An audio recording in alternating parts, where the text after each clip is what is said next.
जी दोस्तों, मैं इस वक्त यहाँ पे मौजूद हूँ। मेरे साथ हजरत एक तशरीफ रखते हैं। ये फलस्तीन के लिए भी बात कर रहे हैं और इमरान खान के लिए भी बात कर रहे हैं। आइए इनसे बात करते हैं। Sir, do you mind me asking which country do you belong to? I'm Irish. You are I Irish. belong to Ireland, yes. Okay. So, and why are you here today? Well, I'm here today because I passionately believe in democracy, and I do not believe that elected politicians in whatever country they are that they should be arrested, because I think that political discrimination is appalling, whether it's in my country or in any other country. And I come from a country where our politicians have been arrested for longer than any other nation, because the British originally invaded Ireland in 1169, and our politicians, even up to the present day, have been affected by the British interfering in our affairs. And apart from the Pakistani, I do not want to be involved in Pakistani internal politics, but it's America that's becoming involved in Pakistani politics. And I believe also there's an Israeli element in it as well. So I believe in democracy, so that's why I'm concerned about the arrest of Imran Khan.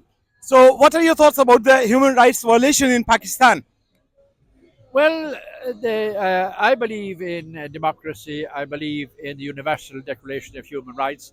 I believe in the European Declaration of Human Rights as well.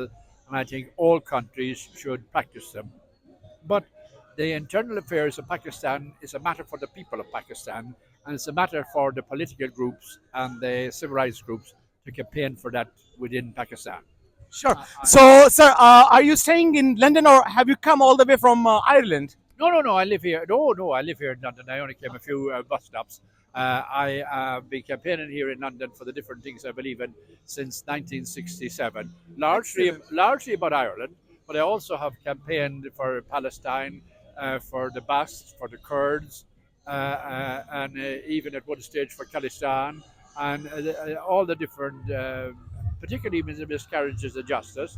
The Prevention of Terrorism Act was originally used against the Irish. It was set up in 1974, but now it's being used against everybody, particularly the Muslim community, and many Pakistani people, even some people that I personally know myself, have been detained under the Prevention of Terrorism Act. So my organisation, I'm chairman of the Irish Civil Rights Association, and we campaigned. We were the first organisation to campaign here against the Prevention of Terrorism Act, and now it's being used, particularly against Muslims, because it has been used to try to silence the voice of people. If you say anything about the terrorist and apartheid state of Israel, they immediately deem you to be anti-Semitic. And then the groups that are campaigning for the independence of Palestine, if you advocate or voice support for them, or even say that they are freedom fighters, you're likely to get arrested on the Prevention of Terrorism Act. So I'm totally opposed to that, because I believe that an occupied people have the right to fight for their freedom. I believe in equality of arms.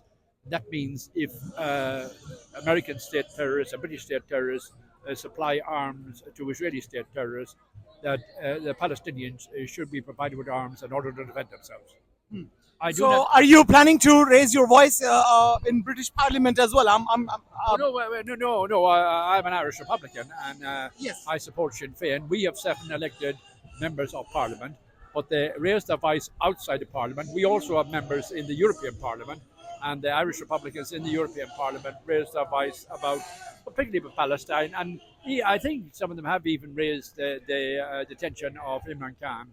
I think it was last year they raised it in the European Parliament. So, in your experience, these sort of demonstrations, I mean, you have been doing this job for a long, long time. Do you think these sort of demonstrations work?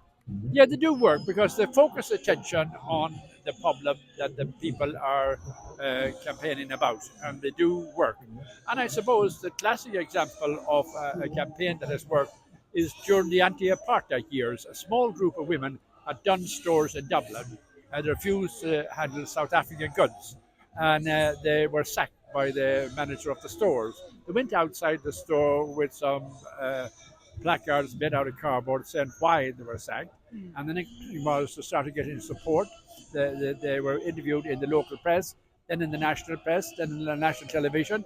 And the next thing was the Irish Parliament they were the first parliament in the world to ban the importation of goods from South Africa. And when Nelson Mandela went to Dublin and went to the South African embassy in Adelaide Road in Dublin, it wasn't the Irish politicians he asked to see, it was the women who started the campaign outside the Dunn stores. And the leader of them women was a housewife called Mary Manning.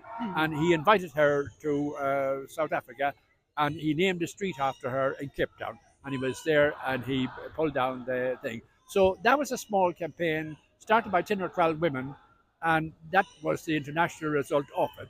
So I do believe in peaceful, lawful, and democratic campaigns, and it does focus attention on the problem that is being highlighted. And I think that even apart from the Imran Khan was quite popular here in cricket circles. I'm not interested in cricket myself, but he was quite popular in cricket circles and in the general sporting thing. So outside the people that's involved in politics, even people that are involved in sport, Imran Khan has a lot of support in the community.